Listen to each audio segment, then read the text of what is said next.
Hello students, myself Mr. Shu. So in this video I am going to explain you chapter number 1 David at the house of Saul. David Shaw के घर पर written by R L Stevenson. इसको लिखने वाले कौन हैं? R L Stevenson हैं. Kidnapped is a novel by Scottish author R L Stevenson published in 1886.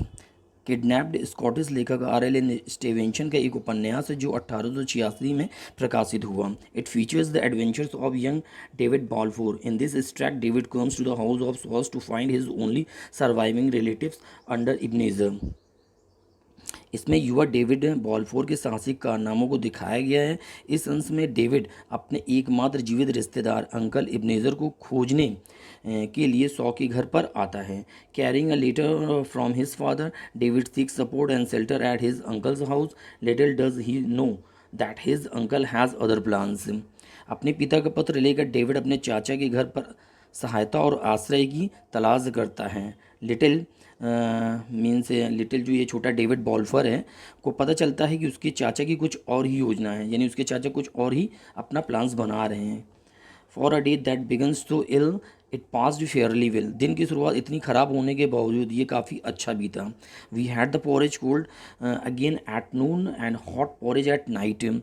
दोपहर को हमने फिर से ठंडा दलिया खाया और रात को गर्म दलिया. Uncle Ebenezer spoke but little, shouting questions at me after a long silence, and when I sought to lead him to talk about my future, slipped out of it again. Uncle Ebenezer ने मुझे बहुत कम बात की, यानी मुझसे बहुत कम बातें उन्होंने की. एक लंबी चुप्पी के बाद मुझसे एक सवाल पूछा और जब मैंने उनसे अपने भविष्य के बारे में बात करने की कोशिश की तो वो फिर चुप हो गए. In a room next to the kitchen, I found a great number of books, both Latin and English. रसोई के बगल वाले कमरे में मुझे बहुत सारी किताबें मिली जो कि लैटिन और अंग्रेजी दोनों भाषाओं में थी. In which I took great pleasure all the afternoon. जिन्हें पढ़कर मुझे दोपहर में बहुत मज़ा आया. I discovered something which put me in some doubt. मैंने कुछ ऐसा पाया जिससे मुझे कुछ संदेह हुआ. There was an entry on the fly leaf of a chap book plainly written by my father. एक चैपबुक के मुख पृष्ठ पर मेरे पिता द्वारा स्पष्ट रूप से लिखी गई एक प्रविष्टि थी. To my brother Ebenezer on his 5th birthday. मेरे भाई इब्नेजर को उसके 5वें जन्मदिन पर. What puzzled me was this. अब जिस बात ने मुझे हैरान किया वो यह थी कि that is as my father was of course the younger brother, he must either have meet some strange error or he must have had an excellent clear hand writing before he was even 5. चूँकि मेरे पिता बेशक छोटे भाई थे, उन्होंने यह तो कोई अजीब गलती की होगी या 5 साल की उम्र से पहले ही उनकी लिखावट बहुत अच्छी और साफ रही होगी. I try to get this out of my head. मैंने अपने दिमाग से यानी अपने माइंड से निकालने की कोशिश की. बट दो आई टुक down many interesting authors, old and new history, poetry, and a storybook, this notation of my father's handwriting struck to me. And when at length I went back to the kitchen and sat down once more to the porridge, the first things I said to the Uncle Ebenezer was to ask him if my father had not been very quickly at his book. लेकिन यद्यपि मैंने कई दिलचस्प लेखकों की पुराने और नए इतिहास, कविता और कहानी की पुस्तकें ली, फिर भी मेरे पिता की लिखावट की ये धारणा मेरे दिमाग में बनी रही. और जब मैं अंततः रसोई में वापस गया और एक बार फिर दलिया खाने बैठा तो सबसे पहले मैंने अंकल इब्नेजर से पूछा कि क्या मेरे पिता अपनी पुस्तकों में बहुत तेज नहीं थे. Alexander not him. अलेक्जेंडर वह नहीं, वॉज द रिप्लाई. ठीक है, जवाब मिला. I was quicker myself. मैं खुद बहुत तेज़ था. I was a clever chap when I was young. मैं बहुत चतुर लड़का था व्हेन आई वॉज यंग में, जब मैं बहुत जवान था. Why I could read as soon as he could.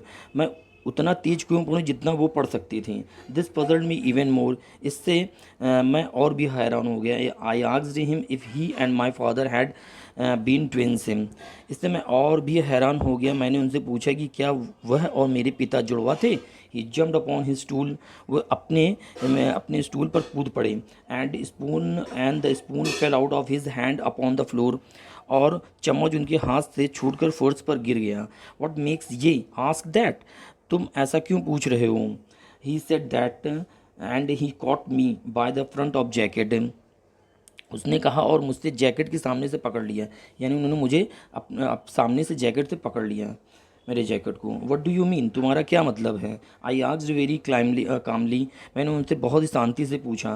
For I was far stronger than he, क्योंकि मैं उनसे बहुत ज़्यादा स्ट्रॉन्गर था, मैं उनसे बहुत ज़्यादा ताकतवर था। एंड नॉट ईजली फ्राइटेंड, और आसानी से डरने वाला नहीं था। Take your hand from my jacket, अपना हाथ मेरे जैकेट से हटाओ।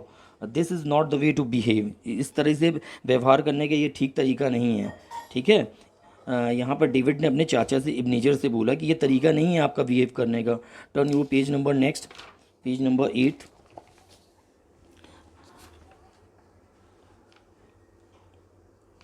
माई uncle seem to make a great effort upon himself, मेरे चाचा ने अपने ऊपर बहुत अधिक प्रयास किया। Ye student speak to me about your father, मुझे अपने पिता के बारे में मुझसे बात नहीं करनी चाहिए। That is where the mistake is, यहाँ पर गलती है। He sat while and shook blinking in his plate, और वो अपनी प्लेट में हाथ मिलाते हुए बोला। He was all the brother that ever I had, he added, but with no hurt in his voice. And then he caught up his spoon and fell to supper again, but still shaking. वह मेरे लिए अब तक का सबसे अच्छा भाई था, उसने कहा, लेकिन उसकी आवाज़ में कोई दिल नहीं था। और फिर उसने अपना चम्मच पकड़ा और फिर से खाना खाने के लिए गिर गया, लेकिन अभी भी वह काँप रहा था। The incident put me into both fear and hope, इस घटना ने मुझे डर और उम्मीद दोनों में भर दिया। ऑन द वन हैंड, एक तरफ, I began to think my uncle was perhaps insane and might be dangerous, एक तरफ मैंने सोचा कि शायद मेरे चाचा पागल हो गए हैं और शायद खतरनाक भी। ऑन द अदर हैंड, दूसरी तरफ, there came up into my mind a story like someone bad I had heard folk singing of a poor lad that was a rightful heir and a wicked kinsman that tried to keep him from his own. For why should my uncle play a part with a relative that came almost a beggar to his door unless in his heart he had some cause for fear him? दूसरी तरफ मेरे दिमाग में एक कहानी आई जो मैंने किसी लोकगीत में सुनी थी, एक गरीब लड़की की जो एक असली वारिस था, और वे दुष्ट रिश्तेदार जो उसे उसके अपनों से दूर रखने की कोशिश कर रहा था। मेरे चाचा को ऐसे रिश्तेदार के साथ क्यों खेलना चाहिए जो लगभग भिखारी बनकर उनके दरवाजे पर आता है, जब तक कि उसके दिल में उनसे डरने का कोई कारण न हो। We ate in a silence, हम चुपचाप खाते रहें। Like cat and the mouse, जैसे बिल्ली और चूहे। Each stately observing the each other, दोनों चुपके से एक दूसरे को देख रहे थे। When he had clear the platter, जब उसने थाली साफ कर ली। He sat a while in the corner smoking his back to him, तो कुछ देर तक कॉर्नर में बैठा रहा, धूम्रपान करता रहा, उसकी पीठ मेरे तरफ थी। Davie, he said at laugh, Davie, उसने आखिरकार कहा। आई हैव बीन थिंकिंग, मैं सोच रहा था। Then he paused and said it again, फिर उसने रुक कर फिर से कहा। There is a wee bit siller that I half promised ye before ye were born, he continued, promise it to your father. एक छोटी सी बात है कि मैंने तुम्हारे जन्म से पहले पहले ही तुमसे आधा वादा किया था।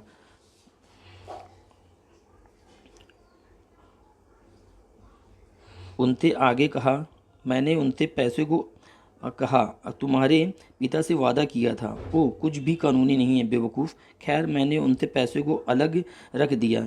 ये एक बड़ा खर्च था, लेकिन वादा तो वादा ही होता है, और ये अब ठीक ठीक होने का मामला था। ठीक ठीक और यहाँ वह रुका और हकलाते हुए बोला, बस ठीक 40 पाउंड है। And if you step out of the door a minute just to see what kind of night it is, अगर तुम 1 मिनट के लिए दरवाजे से बाहर निकलो बस ये देखने के लिए कि रात कैसी है, I will get it out to ye and call ye in again, मैं इसे तुम्हारे पास ले जाऊंगा और तुम्हें फिर से बुलाऊंगा। When I was called in again, जब मुझे फिर से बुलाया गया, my uncle counted on to my hand 7 and 30 golden guinea pieces, तो मेरे चाचा ने मेरे हाथ में 7 और 30 स्वर्ण गिन्नी के सिक्के गिनकर दिए। The rest was in his hand, बाकी उनके हाथों में थे। In small gold and silver, जो सोने और चांदी के छोटे सिक्के थे। But his heart failed him there, लेकिन उनका दिल वहीं रुक गया। He crammed the change into his pocket, उन्होंने शेष सिक्के अपनी जेब में रख लिए। There said he, that's will show you, I am queer man, I strange with stranger, but my word is my bound and there is the proof of it. वहीं उसने कहा, इससे तुम्हें पता चल जाएगा मैं एक विचित्र आदमी हूँ और अजनबियों के साथ अजीब हूँ, लेकिन मेरा वचन मेरा बंधन है और इसका सबूत है। Turn you page number next 9th। Now my uncle seemed so miserly that I was struck dumb by this sudden generosity and could find no words in which to thank him। अब मेरे चाचा इतने कंजूस लग रहे थे कि मैं उनकी अचानक उदारता से अचंभित रह गया और उन्हें धन्यवाद देने के लिए मेरे पास कोई शब्द नहीं थे। मतलब वो अपने चाचा के बारे में सोच रहे थे कि मेरे चाचा इतने कंजूस हैं कि वो इतना मुझे कैसे, इतनी गिन्नी मुझे कैसे दे देंगे, कुछ ना कुछ रीज़न तो ज़रूर होना चाहिए। डेविड के माइंड में ये बातें आ रही थी अपने चाचा के लिए। I spoke to him in return as handsomely I was able, but all the while I was wondering what would come next and why he had parted with his precious guinea. Presently he looked towards me sideways। मैंने भी उनसे यथासंभव प्यार से बात की, लेकिन मैं सोच रहा था कि आगे क्या होगा और उनसे अपनी कीमती गिन्नियाँ क्यों छोड़ दी।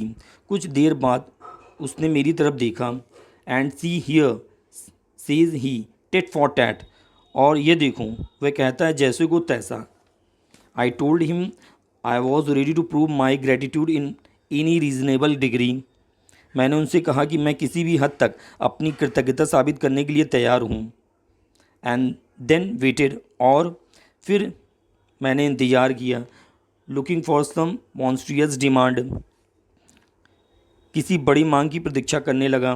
And yet when at last he plucked up courage to speak, और फिर जब आखिरकार उसने बोलने की हिम्मत जुटाई, it was only to tell me that he was growing old and a little broken and that he would expect me to help him with the house and the garden। I answered and expressed my readiness to serve।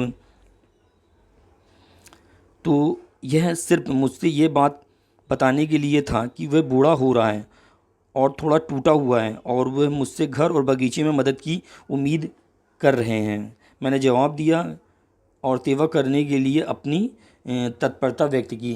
मतलब David ने कहा कि ठीक है, मैं आपके लिए काम करने के लिए रेडी हूँ, मतलब आपकी मैं सेवा करने के लिए तैयार हूँ, अपने चाचा से बोला David. Well he said let's begin, ठीक है उसने कहा चलो शुरू करते हैं। He pulled out of his pocket a rusty key, उसने अपनी जेब से जंग लगी चाबी निकाली। There he said he there is the key of the stair tower at far end of the house. उसने कहा घर के दूर के छोर पर सीढ़ी टावर की चाबी है। ये can only enter it from the outside, तुम केवल बाहर से ही इसमें प्रवेश कर सकते हो। For that part of the house is not finished, क्योंकि घर का वह हिस्सा पूरा नहीं हुआ है। गो इन देयर, वहाँ जाओ। एंड अप द स्टेयर्स, सीढ़ियों से ऊपर जाओ। And bring me down the chest, और मुझे सबसे ऊपर वाली संदूक से नीचे लाओ। There's perhaps isn't, he added, वहाँ कागजात हैं, उसने आगे कहा। मतलब उसने कहा कि जाओ वहाँ पर तुम्हें चेक बॉक्स में एक संदूक मिलेगा जहाँ पर उसमें कागज़ आपको मिलेगा। Can I have a light sir, क्या मुझे लाइट मिल सकती है सर? आई सेड, मैंने कहा। नो ना, सेड ही वेरी कनिंगली, नहीं, उसने बड़ी चालाकी से कहा। नी लाइट इन माई हाउस, मेरे घर में कोई रोशनी नहीं है। Very well sir, said I, मैंने उनसे कहा ठीक है, कोई बात नहीं, बहुत अच्छा sir. Are the stairs good, क्या सीढ़ियाँ अच्छी है? दे दे हैव ग्रांड, वे बहुत शानदार हैं। सेड ही, उसने बोला। And then I was going, और फिर जब मैं जा रहा था। कीप टू द वॉल, दीवार के पास ही रहो। ही एडेड, उन्होंने कहा।